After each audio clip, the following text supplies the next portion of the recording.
পশ্চিমবঙ্গ বরাবরই উপহার দিয়ে এসছে বলিউডকে নানান রকম গুণী শিল্পীদেরকে। সেই তালিকায় যুক্ত হলো আরও একটি নাম, বারাসাতের সাধারণ পরিবার থেকে উঠে আসা একটি ছেলে, অনুরাগ হালদার, যিনি ডেবিউ করছে বলিউডে অনেক গুণী গুণী শিল্পীদের সাথে কাজের মধ্যে দিয়ে। আজকে আমরা এক্সক্লুসিভলি ভাবে তাকে পেয়ে গিয়েছিলাম। চলুন শুনে নিই আজকে তার মুখ থেকে তারই জার্নির কথা। নমস্কার বন্ধুরা, আজকে আমি 71/1 MBর পক্ষ থেকে চলে এসেছি এমন এক মানুষের সাথে আড্ডা দিতে, যিনি তার নিজের নাম সাথে পশ্চিমবঙ্গের নাম আজ পশ্চিমবঙ্গের গণ্ডি ছাড়িয়ে পৌঁছে গেছেন মুম্বাইতে। শুধু তাই নয়, পশ্চিমবঙ্গ বরাবরই উপহার দেয় নানান শিল্পীদের বলিউডকে। তিনি তার মধ্যে অন্যতম একজন শিল্পী। চলুন কথা না বাড়িয়ে আজকে আমরা আলাপ করে নিই আমাদের প্রিয় music director, singer plus music composer Anurag হালদারের সাথে। অনুরাগ দা, কেমন আছো? ভালো আছি, থ্যাংক ইউ। আপনি কেমন আছেন? তো তুমি বঙ্গ সন্তান হয়ে এখান থেকে মুম্বাইয়ের কথা বা মুম্বাইয়ের স্ট্রাগল কেন সেটা ভাবলে? প্রথম থেকে অ্যাকচুয়ালি ভাবিনি কোনো সময় যে মিউজিকটা নিয়ে এত দূর অব্দি এগোবো বা কখনো এতটা হবে, এটা কখনো ভাবিনি। বাট ইচ্ছে সবসময় ছিল গানটা মানুষকে শোনাতে হবে। এবং আমি এখনো কলকাতায় মিউজিক করি, বেশ কিছু বাংলা গানই আমি বাংলা গান দিয়ে ডেফিনেটলি শুরু করেছি আমি। অ্যান্ড তারপরে অ্যাকচুয়ালি আরো মানুষকে গান শোনাতে চেয়েছিলাম, এবং সেটা বাঙালি হয়েই সবসময় শুনিয়েছি। এরকম নয় যে বলিউডে মুম্বাই চলে গেছি বলে মুম্বাইয়ের লোক হয়ে গেছি। বাট মুম্বাইতে যাওয়াটা এই কারণে, কারণ যে মিউজিকটা আমি তৈরি করতে চেয়েছিলাম, সেই মিউজিকটা আমি শোনানোর জন্য আমার একটা ব্রড অডিয়েন্সের দরকার। এবং সেইখানে পৌঁছে যখন আমি আমার গানটা তাদেরকে শোনাতে পারবো, তখন বাঙালি হয়েও বেশ কিছু মানুষের, সবারই আর কি, আশা করছি গর্বের পাত্র হয়ে দাঁড়াতে পারবো। এবং সেই জায়গা থেকেই বোম্বেতে যাওয়া। কত বছর বয়স থেকে শুরু করেছিলে গান শেখা? গান শেখা অ্যাকচুয়ালি শুরু বাবা আমাকে গান শেখাতে পাঠাতো, জোর করেই বলা যায় তখন ছোটবেলায়। অ্যান্ড ক্লাসিক্যাল শিখেছি আমি। আমার দুজন গুরু ছিলেন, যাদের কাছ থেকে আমি বিভিন্ন স্তরে গান শিখেছি। এবং যখন বারাসাতে থাকতাম তখন একটা অভ্যাস ছিল প্রত্যেক রবিবার করে গান শিখতে যাওয়া, যেটা খুব স্বাভাবিক, সব অনেকেরই, বেশিরভাগ বাঙালিরই থাকে। এবং সেইভাবেই গানটা শেখার শুরু। আর তার পর থেকে যে জার্নিটা, রিয়েলিটি শোজে অডিশন দেওয়া, সেখান থেকে মুম্বাই শহরটা কিরকম সেটা দেখা। অ্যান্ড সেইখান থেকে অ্যাকচুয়ালি যে জার্নিটা আছে মুম্বাই যাওয়ার, ওখান থেকে শুরু হয়। এবং বম্বের মানুষদের সাথে পুরোপুরি আলাদা একটা ভাবে কাজ হয়। একই লোকগুলোই কাজ করে যদিও, কিন্তু একটু কাজের ধরনটা আলাদা, একটু বিভিন্ন। তার থেকে বড় কথা, বাড়ি ছেড়ে গিয়ে একটা বাইরে জায়গাতে থাকা, সেটাও একটা প্রথম দিকে চ্যালেঞ্জ ছিল। গানটার শেখার শুরু আমার বাবাকেই বলা যায়। আমার বাবা মানে একটা প্রবল ইচ্ছে ছিল যে আমি গানটা শিখি, এবং সেখান থেকে আমার গান শেখা। পরিবারের কেউ কখনো গানের সাথে যুক্ত ছিল নাকি তুমি প্রথম? প্রফেশনালি আমি প্রথম, মানে পুরো বাড়িতে। আমার মা গান গাইতেন, ওখান থেকে হয়তো আশীর্বাদ স্বরূপ গলাটি পাওয়া আমার। আর ছোটবেলা থেকে যখন মার গলায় গান শুনেছি, তখন সবসময়ের ফেভারিট সিঙ্গার মাই ছিল। তারপর থেকে আমার আমার বাবা তবলা বাজাতেন। সো গানটার যদি ভেতরে আসা কোথা থেকে, তো আমার মা বাবার থেকেই ডেফিনেটলি পাওয়া। অ্যান্ড বাড়িতে আমার মা গান গাইতেন। আচ্ছা, এই যে কলকাতা ছেড়ে মুম্বাইতে গিয়ে যে একটা জার্নি শুরু হলো, তো সেটা কতটা কঠিন ছিল? প্রথম দিকে আমি অনেকবার গেছি, গিয়ে ফিরে এসেছি, থাকতে পারিনি, একা রান্না করতে হয়েছে। জানতাম না কোথায় থাকতে হয়, শুনেছিলাম আন্ধেরিতে থাকলেই হয়তো সব হয়ে যায়। তো আন্ধেরির মধ্যেও যে একটা ইস্ট আর ওয়েস্ট আছে এবং সেটা একটা সাউথ আর নর্থের মতো ডিফারেন্স, সেটা কোনোদিনও জানতাম না। মারোল বলে একটি জায়গা আছে আন্ধেরি ইস্টে, ওখানে আমি থাকতাম। আর সেখান থেকে এখন ভার্সোবা, ওই জার্নিটাও একটা বড় জার্নি, মানে কলকাতা থেকে ওখানে গিয়ে তারপর ওখানকার মধ্যেও একটা জায়গা থেকে, যে জায়গাটা বেসিক্যালি আপনার কাজ করতে পৌঁছতে 2 ঘন্টা তো শুধু মানে যাতায়াতে লেগে যাবে, এবং সেটা বুঝতেই আমার 1.5-2 বছর কেটে গেছিল। তখন আমার এখনো একটা জিনিস মনে আছে, ইয়াশরাজ স্টুডিও আছে, খুব নাম করা ইয়াশরাজ ফিল্মসের, ইয়াশরাজ চোপড়ার বানানো। সো আমি ওখানে, ওটার বাইরে আমার একটা সেলফি আছে, আমি ওখানে দাঁড়িয়ে আর কি ওই লোগোটার সামনে একটা ছবি তুলেছিলাম। ওখান থেকে আমার 7 বছর লেগে গেছে ওই স্টুডিওটার ভেতরে ঢুকতে, ঢুকে গিয়ে কাজ করতে।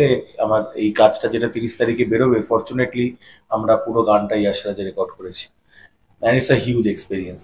এবং তো এইভাবেই কঠিন, আবার কিছুটা ভাবে সহজ হয়ে যাওয়া, এই পুরো একটা জার্নি, এটা আমি মনে করি জার্নিতে একটু ওঠানামা তো থাকবেই, কিন্তু আমি এনজয় করেছি আমার এই পুরো জার্নিটাকে। একদমই তাই। তো এই জার্নির একটা সাকসেস বলতে পারো মা কালী। ডেফিনেটলি, মানে আমি আর দেখুন এটা কতটা ভাবে মানে বলে না যে ভাগ্যে, ভাগ্যে যেটা লেখা আছে কোনো না কোনো সময় সেটা হবেই, হবেই অ্যাকচুয়ালি। সো মা কালীর ভক্ত আমার পুরো পরিবার, আমরা পুজো করে এসেছি। আমি যখন এই ফিল্মটা প্রথম সাইন করেছি, এই ফিল্মটার নাম এটা ছিল না। লেটার অন ফিল্মের নাম চেঞ্জ হয়েছে। প্রথম দিকে যখন ফিল্মটার নাম ছিল, ফিল্মটার অন্য কিছু নাম ছিল। আমি যখন জানতে পারি ফিল্মটার নাম মা কালী হয়েছে, আমার তখন গায়ে কাটা দিয়ে ওঠে। মানে এটা সামথিং যে আমার, আমি আমি মনে করি মা কালীর আশীর্বাদ আমার উপর সবসময় ছিল, এবং আমার বিপদে আমার আমার সবসময় আমাকে মানে আমি যখনই দিশাহারা হয়ে পড়েছে আমাকে দিশা দেখিয়েছে। এবং সেই জায়গা থেকে এটাও আমার জীবনে, যে মা কালী ফিল্ম থেকে আমার debut as a in Bollywood as a composer, এটা আমার কাছে সত্যি খুব স্পেশাল, স্পেশাল একটা জার্নি। একদমই তাই। তো মা কালীর আশীর্বাদেই কৈলাশ খেরজি অ্যান্ড সনু নিগমের সাথে তোমার কাজ, ডেবিউ কাজ এরকম তাবড় তাবড় সিঙ্গারদের সাথে। তো সেটা করার সময় কতটা ভয় পেয়েছিলে, না এক্সাইটেড ছিলে, মানে কিরকম ফিল হয়েছিল, ফিলিংসটা কেমন? ভয়, অ্যাকচুয়ালি ভয়ের শুরুটা অনেক আগের থেকে হয়েছে। যখন আমি প্রথম দিন, আমাকে আর কি আমরা অনেক স্ট্রাগল করে, আমার প্রথম থেকেই আমি মানে একটা জিনিসের উপর স্ট্রিক্ট ছিলাম যে আমি এই গানটি যেটি সোনু নিগম স্যার গেয়েছেন, আমি ওটা সোনু নিগম স্যারকে দিয়েই গাওয়াবো। কারণ আমি মনে করি যে একটা কম্পোজিশন জাস্টিফাই হয় না যতক্ষণ না সে তার জন্য যে মানে অ্যাকচুয়ালি যে সিঙ্গারের সেটা গাওয়া উচিত সে যদি না গায়, তো সামহাও আমি সেটা করতে চাইনি কোনোভাবে। আমরা অনেকটা ওয়েট করেছি। আমরা ওয়েট করার পরে, কারণ সোনু নিগম স্যার তখন প্রচুর শোজ করছিলেন ওই টাইমটাতে, যেটা খুব স্বাভাবিক ব্যাপার। এবং তারপরে যেদিন আমরা প্রথম তার বাড়িতে দেখা করতে যাই, ওটাই আমার কাছে একটা প্রচুর একটা ভয়ের সময় ছিল, যখন আমি তার ঘরে অপেক্ষা করছি, তার অফিসে আর কি। এবং তার অফিসটা পুরো অ্যাওয়ার্ডসে সাজানো, যা যা অ্যাওয়ার্ডস তিনি এতদিন পেয়েছেন প্রত্যেকটা অ্যাওয়ার্ডস আর ঘরে মানে একদম শুরু থেকে সিঁড়ির উপর থেকে সাজানো। এবং সেখানটা যখন বসেছি, সেটা মনে হচ্ছে যে আসবেন, মানে আদৌ সত্যি এটা সত্যি কি আসবেন, নাকি এরপরে হয়তো মানে বলবেন না না এটা একটা প্র্যাঙ্ক ছিল, তুমি বাড়ি চলে যাও। তো ফাইনালি যখন এলেন, ওনার মধ্যে একটা হয় না, ওনার সামনে দাঁড়ালে একটা ওনার ভেতর থেকে মনে হয় একটা রে বেরোয়, যেটা আপনাকে মানে মুগ্ধ করে দেবে, তাকিয়ে থাকতে ইচ্ছা করবে যে এইটাই সেই মানুষ, দিল দিওয়ানা আভি মুঝমে কাহি, সুরজ হুয়া মাধ্যম, মানে ইনি মানে সামনে এসে বসছেন, কথা বলছেন। সো উনি বেসিক্যালি গান না শুনে গান মানে ডেফিনেটলি করবেনই না, গান পছন্দ না হলে তো করবেনই না কোনোভাবে। এবং এই গানটি যখন তুমি শোনেন, তখনই তিনি প্রথমবারে বলেন আমি গানটা করব, আমার যে ম্যানেজার আছে তোমাকে ডেট দিয়ে দেবে, বিকজ আমরা কনস্ট্যান্টলি ট্রাভেল করছি। সো আমার এখনো মনে আছে ওনার গেস্টারটা, আমি যখন বাইরে বেরিয়েছি দরজা অব্দি সোনু নিগম ছাড়তে এসছেন, দ্য লেজেন্ডারি সোনু নিগম। আমি ওনাকে বলছি আপনি প্লিজ মানে মানে প্লিজ এটা মানে আমি, আমার ভালো লাগছে না আপনি এতটা নিচে আসছেন, কোনো দরকার নেই, আমি নিজেই চলে যেতে পারবো। বাট ওনার বাড়িটা একদম একটা পাবলিক প্লেসের একদম রাস্তার উপরে, উনি রাস্তায় দাঁড়িয়ে আছেন, সবাই দেখতে দেখতে যাচ্ছেন, কেউ ছবি তুলছেন, উনি দাঁড়িয়ে আছে যতক্ষণ। আমার ইভেন যে গাড়ি, আমি যে গাড়িতে করে গেছিলাম ওখানকার ট্রাভেলসের গাড়ি ড্রাইভার গাড়ি চালাচ্ছে না, বলছে আমি ওনার সাথে একটা ছবি তুলবো। আমি বলছি আপনি যদি না যান তাহলে উনি ভেতরে যাবেন না, তো আপনার যাওয়াটা আগে দরকার। তো যতক্ষণ না আমি গেছি, মানে আমরা গাড়িটা ওখান থেকে ওনার বাড়ির টার্নটা নিয়েছি, উনি দাঁড়িয়েছিল। তো এটাই হয়তো একটা মানুষকে লেজেন্ড, মানে আর্টিস্ট তো হয়, আর্টিস্ট তো একদমই তাই। আছেনই, বাট আর্টিস্ট থেকে লেজেন্ডে পরিণত হওয়ার এগুলো হয়তো গুণ বলে মনে করি। একদমই তাই। এবার সানু নিগমজি নিজে বলেছেন, গানের প্রশংসা করেছেন, এবং রবীন্দ্রসঙ্গীত উনি কোনো সিনেমায় প্রথমবার গাইছেন এটা উনি বলেছেন। তো সেইটা কেমন ছিল? এটা একটা বিরাট প্রাপ্তি। ডেফিনেটলি, মানে অ্যাকচুয়ালি আমি যখন ওনাকে দিয়ে এটা রবীন্দ্রসঙ্গীতটা কিছুটা আছে এবং কিছুটা এখানে আমার কম্পোজিশনস আছে, মানে বেসিক্যালি রিক্রিয়েট করতে হয়েছিল as per the scene. Okay. এবং আমি কোনো জায়গায় চাইনি যে রবীন্দ্রসঙ্গীতে একটি শ্বাস ধরা ছাড়ার ব্যাপার আছে। এবং অনেকে অনেকভাবে রবীন্দ্রসঙ্গীত করে, সেটা তাদের ব্যক্তিগত ব্যাপার, কিন্তু আমি রবীন্দ্রসঙ্গীতটাও শিখেছি। আমি চাইনি কোনোভাবে রবীন্দ্রসঙ্গীতের যে মেথডটা আছে, যে পদ্ধতিটা বলা আছে, সেটাকে উপেক্ষা করে কিছু করতে, যখন এত বড় একজন লেজেন্ডারি সিঙ্গার সেটা গাইছেন। তো আহ, শ্বাস ধরা ছাড়ার এই যে প্রসেসটা আর কি যেভাবে বলে করেছে, এবং সোনু নিগমজি খুবই মানে আমি কি বলবো, একদমই আমাকে ভাবতে দেননি, বোঝাতেও দেননি যে আমি একজন নতুন কম্পোজার কাজ করছি। প্রত্যেকটা জিনিস আমি এটা ঠিক গাইছি তো, মানে এটা প্রোনাউন্সিয়েশনটা ঠিক আছে তো, ইভেন উনি লিখে নেন। এখন একটা ওনার খাতা আছে, আমি একটা বিহাইন্ড দ্য সিন বার করবো খুব তাড়াতাড়ি, ওখানে আপনি দেখতে পাবেন আমি বলছি উনি লিখছেন ওটাকে ইংলিশে, যেহেতু বাংলায় গানটা, উনি ইংলিশে লিখছেন এবং মার্ক করে দিচ্ছেন কোথাতে কোথাতে ওনার প্রবলেম আছে। ডেফিনেটলি খুব ভালো একটা প্রসেস, এবং যেটার মধ্যে থেকে গিয়েছি, মানে এই পুরো জিনিসটা প্রসেসটা হয়েছে। এবং যখন উনি তারপরে গিয়ে আমাকে লিখছেন আর কি, এখন আমি রিসেন্টলি আমার আগের উইকে কথা হচ্ছিল ওনার সাথে, তো উনি বলছিলেন যে গানটা খুব ভালো হয়েছে। ওনার আসার কথা ছিল অ্যাকচুয়ালি লঞ্চে। সো উনি অ্যাকচুয়ালি ট্রাভেল করছেন, পুরো এখন ওয়ার্ল্ড ট্যুর করছেন উনি। সো উইথ হিজ ব্যান্ড, তো উনি বেস্ট উইশেস দিয়েছেন গানটার জন্য, এবং সবসময় ভালো কথা বলেছেন আমাদের যারা যারা ছিলেন সবাইকে। তো এটা আমার জন্য একটা বড় প্রাপ্তি সত্যি।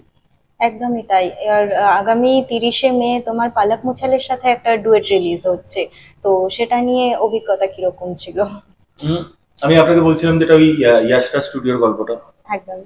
প্রথম কথা ওটা আমার কাছে একটা খুব বড় প্রাপ্তি আমি মনে করি।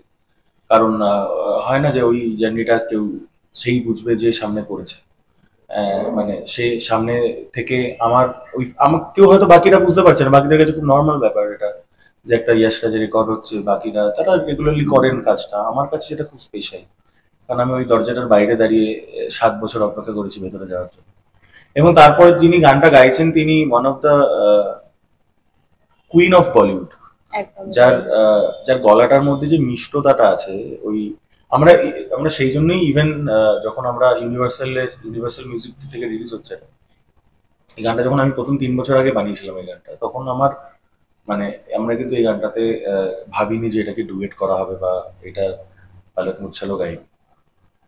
আফটার টাইম যখন আমরা ডিসকাস করি, তখন আমাদের মনে হয় যে এই গানটাতে একজন ফিমেল সিঙ্গারকে দিয়ে গাওয়ানো উচিত অ্যাজ এ ডুয়েট। এটা ইউনিভার্সাল মিউজিকের থট ছিল, Sajid Maklai and many others. So then আমরা প্ল্যান করি যে এটাকে কাকে দিয়ে গাওয়ানো যায়। প্রথম আমাদের মাথায় এসেছিল পালক মুচ্ছাল, বিকজ ওনার গলাটাই এরকম যে এই গানটার মধ্যে যে মিষ্টতাটা দরকার, এটা একমাত্র উনি আনতে পারবেন। ডেফিনেটলি আরেকজনও আছেন, দ্য লেজেন্ডারি শ্রেয়া ঘোষাল, যিনি সবার একদম। সবার উপরে, কিন্তু শ্রেয়া ঘোষালের আমরা ডেটস পাইনি বেসিক্যালি। অ্যান্ড ওই সময় অ্যাকচুয়ালি ওই টাইমটা এমন একটা টাইম ছিল যখন সমস্ত আর্টিস্টরা বিদেশে ট্যুর করেন। তো আমরা আমাদের ফার্স্ট প্রেফারেন্স অবভিয়াসলি পালক মুচ্ছাল ছিল, কারণ বেশ কিছু টেক্সচারের দিক থেকে আমরা প্ল্যান করেছিলাম, বাট প্যারালি আমরা শ্রেয়া ঘোষাল ম্যামকেও ভেবেছিলাম গানটা গাওয়ানোর জন্য, বাট সেটা তখন হয়নি। আর যখন গানটা পালক মুচ্ছাল গেয়েছেন, তখন বুঝতে পেরেছি ওনার থেকে ভালো হয়তো এটা কেউ গাইতে পারতেন, particularly this song. So that she is পালক মুচ্ছাল। আর একদম। সেই জন্যই এত ভালো ভালো গান আমাদের উপহার দিয়েছেন। এই গানটিতে ডেইজি শাহ বলে একজন অ্যাক্ট্রেসও আছে। ডেইজি শাহকে আমরা জয় হো ফিল্মে আমি তো দেখেছি, রেস 3-তে দেখেছি। তো আমরা ওটাও যখন ফাইনালিস্ট করছিলাম তখন আমরা ভেবেছিলাম যে ডেইজিকে নেওয়ার জন্য। তখন ডেইজি অ্যাকচুয়ালি খাতরো কে খিলাড়িতে ছিল। একদম। আর তখনই আমরা শুট করছি। খাতরো কে খিলাড়ি থেকে বেরোনোর পরে কিন্তু এটা ফার্স্ট কোনো মিউজিক ভিডিও ওনার, যেটা উনি আচ্ছা। এখানে করেছেন এবং রিলিজও হচ্ছে এটা। আর সিদ্ধার্থ গুপ্তা বলে একজন অ্যাক্টর আছে, ইজ আ ফ্যাবুলাস অ্যাক্টর, বেশ কিছু হিট মিউজিক ভিডিওস উনি দিয়েছেন। সো ওভারঅল এক্সপিরিয়েন্সটা খুব খুব ভালো ছিল। আচ্ছা, কৈলাস খের জির গলায় আমরা যে গানটা শুনতে পাবো ভারত মা, তো তার প্রেক্ষাপটটা যদি তুমি শেয়ার করো। অ্যাকচুয়ালি এটা ফিল্মের সব থেকে সেন্সিটিভ জায়গাতে গানটা আছে, এইটুকু আমি বলতে পারি। বাকিটা এখনো কিছু বেরোয়নি ট্রেলার, এখন বলাটা ঠিক হবে না, বাট আমি এটুকু বলতে পারি এটা সিনেমার সব থেকে সেন্সিটিভ জায়গাতে আছে। এবং যেভাবে উনি গানটা গেয়েছেন, যখন এটা বেরোবে সামনে তখন বোঝা যাবে যে এটা কতটা মানুষের ভালো লাগছে বা কতটা ফিল্মের সাথে গেছে। এটা আমরা ফিল্মটা দেখলে নিশ্চয়ই বুঝতে পারবো। কৈলাস খেরকে দিয়ে যে ভারত মা গানটা গাওয়ানোর কথা, তো উনি কি ফার্স্ট চয়েস ছিলেন গানটার? হ্যাঁ, কারণ এই গানটা আপনি শুনলে বুঝতে পারবেন যখন বেরোবে। এই গানটা অ্যাকচুয়ালি মাটির গান বলা যায়। এবং মাটির গান যখনই হবে, একজন যিনি মাটির গলাটা হয়, মানে ওনার গলাটাই এরকম যে গায়ে কাটা দিয়ে যায়। এবং ভারত নিয়ে যখন গান হচ্ছে, আমি জানি না কৈলাস খেরজির ভারত নিয়ে কোনো গান আছে কিনা, বাট আমি যখন এই গানটা বানিয়েছিলাম আমি কিন্তু প্রথমেই ভেবেছিলাম যে এই গানটি উনিই গাইতে পারবেন। কারণ যতটা ওনার গলাটা এবং ওনার যে গাওয়ার স্টাইল, সেটা এই গানটাকে উনি ছাড়া কেউ জাস্টিফাই করতে পারবে না। তো আমরা ওয়েট করেছি অনেকটা টাইম। তারপরে গাওয়ার পরে উনি অফ দ্য ক্যামেরা অনেক কিছু বলেছেন গানটা নিয়ে, যে উনি কতটা স্যাটিসফাইড গানটা গেয়ে। এবং এটাও বলেছেন এই গানটিকে যদি ভালোভাবে মানুষ অব্দি পৌঁছায়, মানুষের কিন্তু ভালো লাগবে। এটা একজন এত বড় লেজেন্ডারি আর্টিস্ট, যার গান আমার এখন মনে আছে, আমি যখন ছোট ছিলাম ওনার একটা অ্যালবাম ছিল কৈলাসা, আমরা সবাই শুনেছি মোস্টলি। ওখানে একটা আল্লাহকে বান্দে বলে একটা গান ছিল, ওটা গেয়ে কিন্তু আমি ইন্ডিয়া আইডলে অডিশনে সিলেক্ট হয়েছিলাম। এবং এই এই গানটাই, যে গানটা আমি গেয়ে অডিশনে সিলেক্ট হয়েছি, তার এত বছর পর আমার গাওয়া একটি গান তিনি গাইছেন এবং সেটা গেয়ে তিনি সন্তুষ্ট এবং এত ভালো কথা বলছেন, এটা আমার কাছে অনেক বড় ব্যাপার। আচ্ছা, আমি একটু অন্যরকম প্রশ্নটা করছি, যে তোমার কাছে ভালো গানের অর্থটা কি? আমার কাছে ভালো গানের অর্থ ডেফিনেটলি নট হিট সং। একদম। আমি একদমই মনে করি না যে ভালো গান মানেই হিট গান হতে হবে। ভালো গান এমন একটা গান হওয়া উচিত যেটা গানটার যিনি বানিয়েছেন, যিনি লিখেছেন, সুরের সাথে তার লেখাটা যেন জাস্টিফাই করে। এবং যে সুরটা দেওয়া হয়েছে, যিনি গাইছেন তিনি যেন সেটাকে জাস্টিফাই করে গান। তো তিনজন যে মানুষ যে গানটি গাইছেন, যিনি সুর করেছেন বা যারা সুর করেছেন, এবং যিনি বা যারা গানটা লিখেছেন, তাদের তিনজনের তিনটে পোর্শনে গানটার জাস্টিফাই করা দরকার। যদি হয় তাহলে ডেফিনেটলি সেটা একটা ভালো গান। এবং ভালো গান হচ্ছে আমাদের ইন্ডাস্ট্রিতে, অনেক ভালো ভালো গান হচ্ছে, অ্যান্ড হয়তো তার জন্যই হচ্ছে। একদম। তো তুমি অ্যাজ আ মিউজিক ডিরেক্টর বা সিঙ্গার, তোমায় তো সব রকমের গানই গাইতে হবে বা গাইতে হয়ও বা কম্পোজ করতে হচ্ছে, তো তোমার কাছে পার্সোনালি ফেভারিট কোন ধরনের গান? আমি আমার যদি মানে একটা গানের রোস্টার আপনি দেখেন, তাহলে বুঝতে পারবেন যে আমি সব রকমের গান বানিয়েছি। মানে আপনি দেখতে পাবেন প্রচন্ড যদি স্যাড মেলোডি হয়, স্যাড মেলোডি গান আছে। আমার বেশ কিছু বাংলা গান আছে যে গানগুলো ক্লাসিক্যাল গান। আপনি যদি কিছু ডান্স নাম্বার দেখেন, আমার সনি মিউজিকের সাথে একটা গান আছে লাফার বাবু। হ্যাঁ। সো আমার পার্সোনাল ফেভারিট, সেগুলো যদি আপনার বুঝতে হয়, এটা টাইম বাই টাইম ডিফাইন মানে ডিপেন্ড করে আর কি। তাই। আর নেটফ্লিক্সে রিসেন্টলি দেখা যাচ্ছে একজন পাঞ্জাবি সিঙ্গারকে নিয়ে কাজ হয়েছে, চামকিলা, তো ইমতিয়াজ আলীর ফিল্ম। তো বাংলাতে এরকম প্রচুর সিঙ্গার্সরা রয়েছেন বা কিছু যাদের মেমরি আমরা এখনো ক্যারি করছি, এভারগ্রিন যারা আর কি। তো তোমার কি মনে হয় যে বাংলারও এনাদেরকে নিয়ে কাজ করা, গ্লোরিফাই করা উচিত? যেটা পাঞ্জাবে হচ্ছে, যেটা বাংলায় কোথাও খামতি রয়ে যাচ্ছে। যেমন এখনই রিসেন্ট একটি মুভি আমার খুব ভালো লেগেছে, সৃজিত মুখোপাধ্যায়, সৃজিতদার বানানো একটা মুভি, উত্তম কুমারকে নিয়ে, যেটা উনি বানালেন। এবং বেশ ভালো এটা কনসেপ্টটা যেটা ছিল, এটা তো সামথিং নিউ, মানে উনি সবসময় নতুন কিছু বানিয়ে আসছেন।